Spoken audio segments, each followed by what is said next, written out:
Saudara Ketua Majelis Kehormatan MK, Jimli Asidiki menduga ada kebohongan terkait tidak hadirnya Ketua MK Anwar Usman dalam rapat permusyawaratan hakim sebelum memutus 3 perkara soal batas usia Capres-Cawapres. Apakah putusan Majelis Kehormatan MK hanya berkisar pada etik saja atau dapat membatalkan putusan MK soal batas usia Capres dan Cawapres?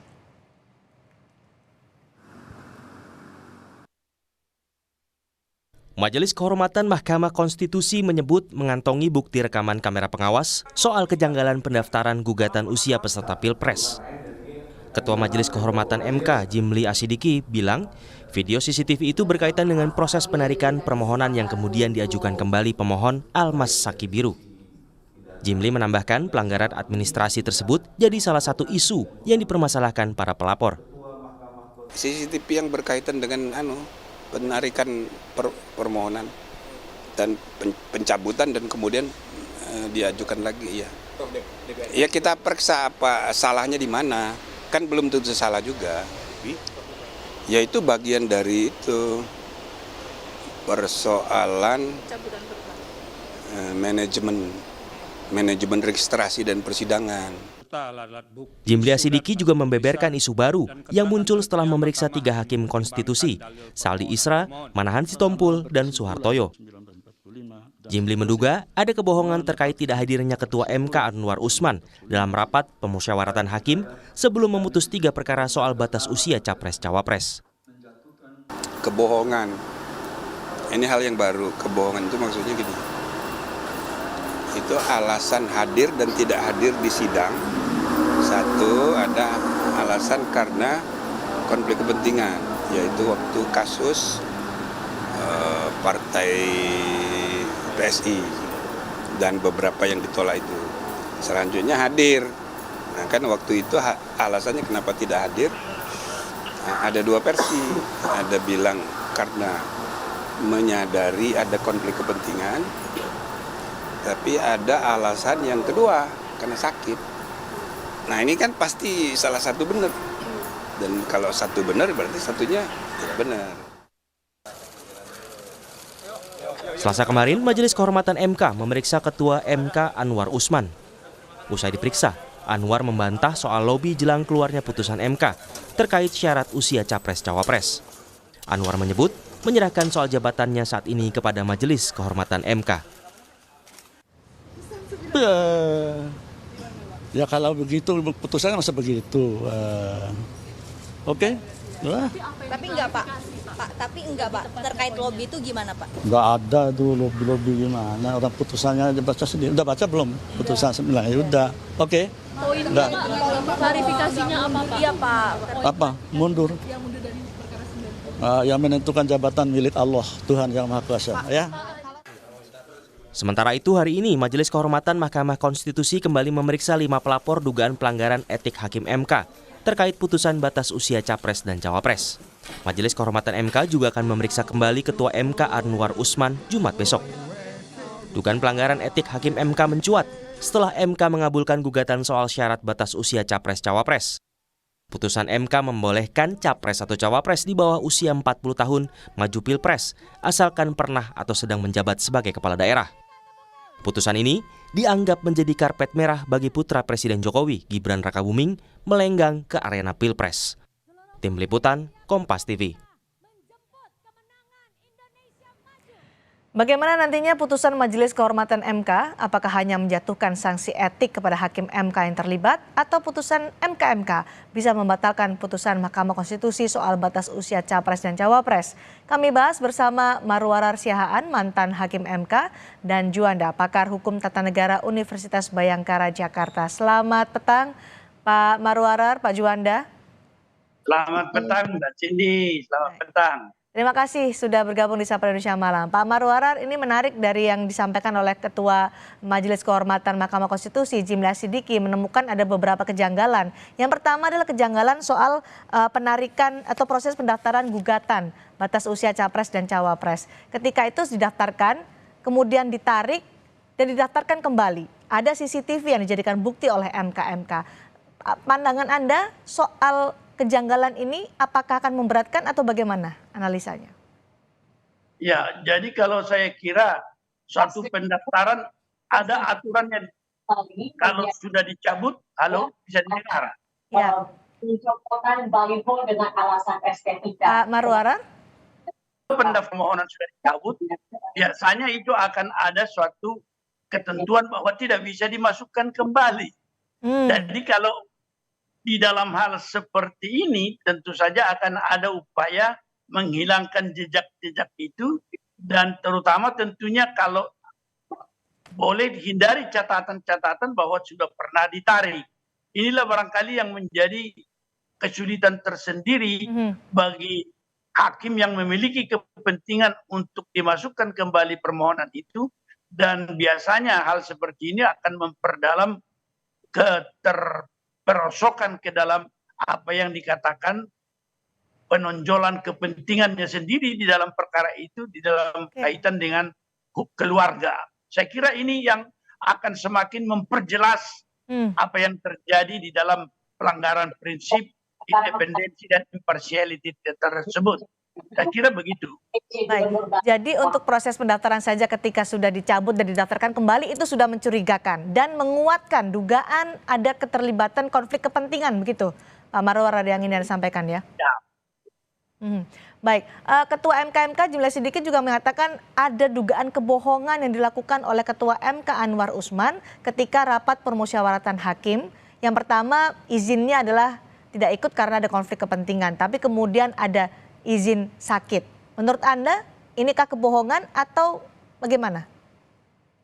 Ya, kalau kebohongan seperti ini, kalau di dalam hal ada kepentingan, ya masuk akal lah akan dilakukan semua upaya tentunya untuk boleh menghilangkan kesan yang menandakan dia memiliki kepentingan. Tetapi jelas dari seluruh proses, baik dari hal-hal yang diketahui umum bahwa beliau itu mempunyai hubungan keluarga, dan kemudian seluruh permohonan yang terjadi itu juga pada akhirnya kan kepentingan adalah kepentingan keluarga, khususnya Gibran, sehingga hal tersebut tidak bisa dihindarkan. Tetapi kebohongan yang dilakukan dalam hal itu semakin memperkuat adanya sebenarnya kepentingan daripada hakim yang bersangkutan yang seyogianya harus mengundurkan diri dari pemeriksaan perkara seperti itu. Pak Marwarar melihat itu sama seperti yang dinyatakan oleh Ketua MK bahwa itu adalah kebohongan untuk dua alasan yang berbeda itu. Anda yakin bahwa itu ada kebohongan? Saya kira masuk akal lah, artinya semua hal yang kita ingin tutupi itu kan harus kita bohongi dalam rangka mempertahankan diri bahwa dia mencoba netral atau tidak mencampuri hal itu. Tetapi pada akhirnya kan bukti-bukti itu muncul sendiri di dalam putusan terakhir dari nomor 90 tersebut. Kalau diduga ada konflik kepentingan antara Ketua Mahkamah Konstitusi dengan gugatan yang diajukan soal batas usia Capres-Cawapres yang mana itu adalah Gibran Rakabuming Raka yang diuntungkan dalam hal ini. Tapi kan ada 8 hakim konstitusi lainnya, Pak Marwarar. Apakah Anda melihat ada pembiaran karena tidak ada yang mengingatkan bahwa ini ada konflik kepentingan loh kepada Pak Anwar Usman? Ya, itu satu kemungkinan. Tetapi boleh jadi pengaruh daripada ketua.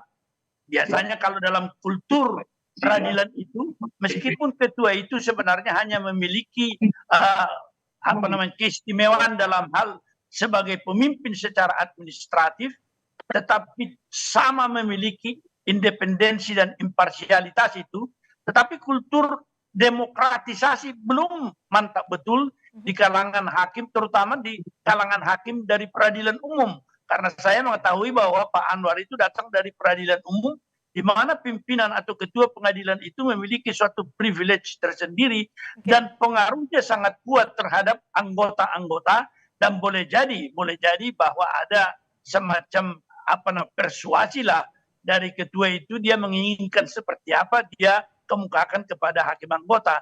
Itu cara melihat saya berdasarkan pengalaman akan kultur independensi hakim di peradilan umum dan kultur independensi hakim di MK yang dulu menjadi berubah menurut saya atau mencapai satu tahap yang matang di Mahkamah Konstitusi pada tahap-tahap pertama itu.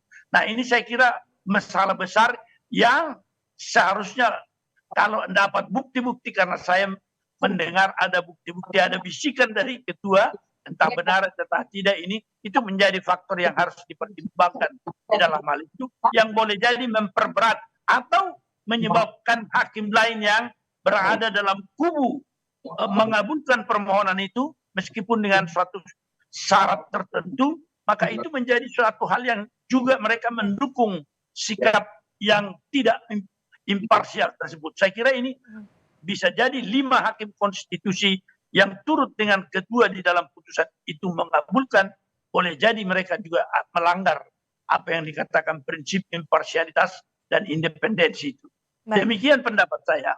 Pak Marwar, tadi kan karena pendapat Bapak soal CCTV, kemudian soal alasan yang berbeda disampaikan oleh Anwar Usman ketika tidak hadir dalam rapat pemusyawaratan hakim. Apakah menurut Anda dua bukti ini sudah cukup terang benderang membuktikan ada kesalahan atau pelanggaran etik yang dilakukan oleh Anwar Usman?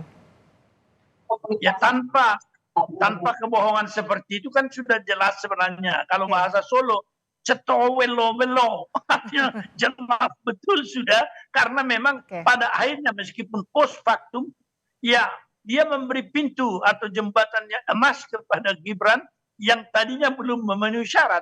Oleh karena itu tidak ada keraguan tentang apa yang dikatakan bahwa dia telah melanggar prinsip imparsialitas yang memerintahkan bahwa seorang hakim yang memiliki kepentingan keluarga harus mengundurkan diri. Nah, itu masalah yang kita perhitungkan sekarang adalah konsekuensi daripada sikap ini ke depan seperti apa. Sanksinya seperti apa, Pak Marwar, kalau Anda menyebutkan ini sudah terang benderang ada pelanggaran melanggar imparsialitas yang dilakukan oleh Anwar Usman? Ya, jadi begini, ada 2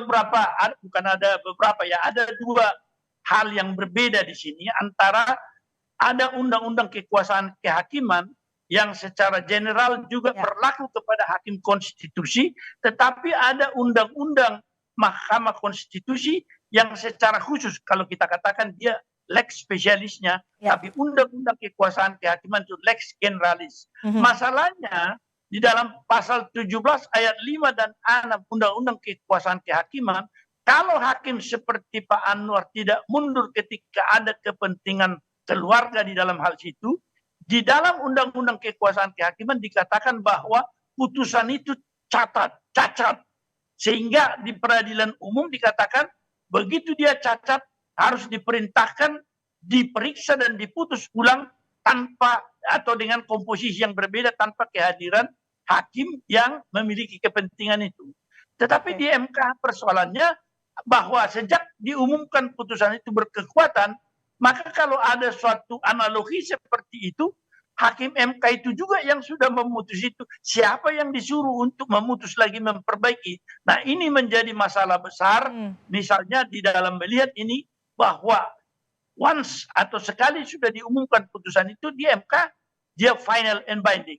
Persoalannya, apakah misalnya kalau dikatakan final and binding sesuatu yang cacat, apakah itu harus diimplementasikan atau dilaksanakan?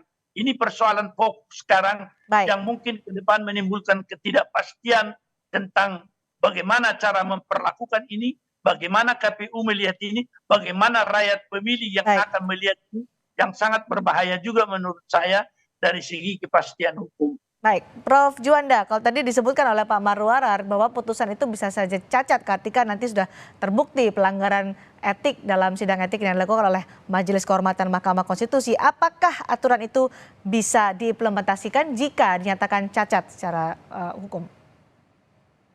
Ya, saya kira benar yang dikatakan oleh Bang Muarar tadi. Itu kan memang norma yuridisnya begitu. Artinya memang di sini saya persoalkan di mana-mana antara undang-undang kekuasaan kehakiman dengan undang-undang Mahkamah Konstitusi itu dan berbeda sekali. Seharusnya ya undang-undang kekuasaan kehakiman itu berlaku juga untuk hakim konstitusi, tetapi undang-undang kekuasaan kehakiman itu di dalam ketentuan umumnya telah membedakan pengertian dan makna hakim dan hakim konstitusi. Jadi karena makna hakim itu dalam arti adalah konotasinya untuk hakim-hakim di bawah peradilan Mahkamah Agung, tetapi hakim konstitusi khususnya menyangkut soal konstitusi di Mahkamah Konstitusi. Ya. Dan disampaikan oleh Bang Muarar tadi adalah memang untuk peradilan di bawah Mahkamah Agung atau Mahkamah Agung ya. Nah ini apakah berlaku? Kalau kita menggunakan sebuah analogi, artinya bahwa Mahkamah Konstitusi itu sendiri merupakan bagian dari pelaksana kekuasaan kehakiman, maka saya pikir bisa juga dianalogikan bahwa prinsip apabila ditemukan hakim atau salah satu seorang hakim misalnya terbukti melanggar kode etik, sepanjang memang belum diatur oleh undang-undang Mahkamah Konstitusi, maka diberlakukan juga. Nah, tapi ya secara fakta hakim konstitusi tidak mau mengakui bahwa undang-undang itu berlaku untuk dia, khususnya menyangkut pasal 17 tadi. Nah, ketika ditanya bagaimana pelaksanaan implementasinya, memang ini kan soal putusan Mahkamah Konstitusi itu kan merupakan satu putusan yang memang memiliki ciri-ciri dan karakteristik tersendiri, di mana tidak ada upaya hukum. Nah, ini problematik hukum kita secara norma, secara hukum positif. Makanya secara akademis, ilmiah, saya katakan kalau sepanjang itu dapat dibuktikan ya, ini tolong dicatat, kalau dapat dibuktikan nanti oleh MK ini bahwa ada pelanggaran etik, ada pelanggaran etik, maka saya nyatakan pertama, saya secara akademis mengatakan putusan Mahkamah Konstitusi itu, ini ingat ya, secara akademis saya berpikir ini harus dinyatakan putusan yang tidak sah. Tidak sah secara akademis. Wah, problemnya memang secara yuridis normatif belum ada yang mengatur ini. Nah, bagaimana? Apakah tinggi? Persoalannya saya sebagai dosen ingin melihat apakah tinggi norma atau tinggi keadilan. Walaupun kita tidak mengkonfrontasikan antara norma, ketika norma itu bertentangan dengan keadilan, secara filosofi hukum yang saya pahami, harusnya mengikuti keadilan. Nah, ketika ketidakadilan ada dalam putusan itu, saya pikir tidak bisa serta-merta diberlakukan. Walaupun secara yuridis normatif dikatakan itu final and binding. Nah, inilah jadi persoalan ke depan. Saya usul bahwa ketika ini menyangkut persoalan hajat orang maja, persoalan negara, persoalan bangsa, maka final and binding itu ada pengecualian. Baik, kalau artinya tadi secara akademis dinyatakan oleh Prof. Juanda tidak sah, implikasinya adalah mereka yang sudah mendaftar sebagai baca pres dan bacawa pres bisa tidak sah juga, gugur begitu? Ya, saya berani mengatakan ini kan secara akademis saya katakan. Nah, memang ya problemnya kita menggunakan paham mazhab positivisme hukum atau sociological jurisprudence yang artinya di situ keadilan yang kita ingin capai. Ya, putusan ini cacat. Ya, kita tahu bahwa dengan cacat itu sebenarnya ya terima, suka tidak suka terima, benar tidak benar terima, adil tidak adil terima. Apakah ini konsep negara hukum yang benar?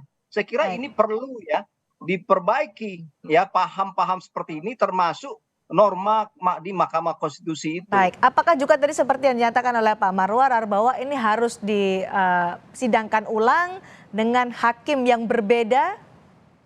Ya, saya pikir begini, itulah yang karena pendapat akademis seperti saya misalnya memang agak terbentur dengan masalah norma hukum yang berlaku sekarang. Karena norma hukum yang berlaku sekarang kan tidak mengatur tentang itu. Karena yang diatur di dalam Undang-Undang Kekuasaan Kehakiman itu sendiri adalah berlaku untuk hakim-hakim di bawah Mahkamah Agung ya. Nah, tetapi tidak berlaku, ini problemnya. Makanya pertama saya ke depan ini, untuk ke depan Undang-Undang Kekuasaan Kehakiman itu perlu ditinjau dan disempurnakan.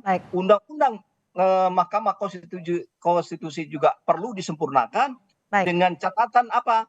Ketika terbukti bahwa putusan itu dinyatakan terbukti cacat atau tidak sah, karena ada pelanggaran kode etik, maka Baik. dibuat klausula ya pengecualian dari final and binding itu maka bisa diperiksa ulang. Oh, Bisa dari diperiksa mana? ulang. Oke. Hakimnya misalnya. Ya, Baik. kalau Baik. misalnya sekarang ada 1 atau 2, nah problemnya memang hakim kita ini kan 9 orang. Ya. Kalau misalnya 7 orang masih bagus atau masih dijamin integritasnya, saya pikir tidak masalah. Baik. Problematiknya adalah ketika hakim dari 9 itu misalnya yang terkena 5. Wah, 4 bagaimana? Apa 4 bisa? Menurut saya memang ini perlu dipikirkan, merupakan sebuah pikiran dan terobosan hukum ke Dan depan. prosesnya Bagaimana panjang begitu ya, Prof. Juanda. Baik. masalah ini? Prof, terakhir, persoalan ini hanya bisa diselidiki atau di ranah etik saja, atau bisa ke potensi pidana?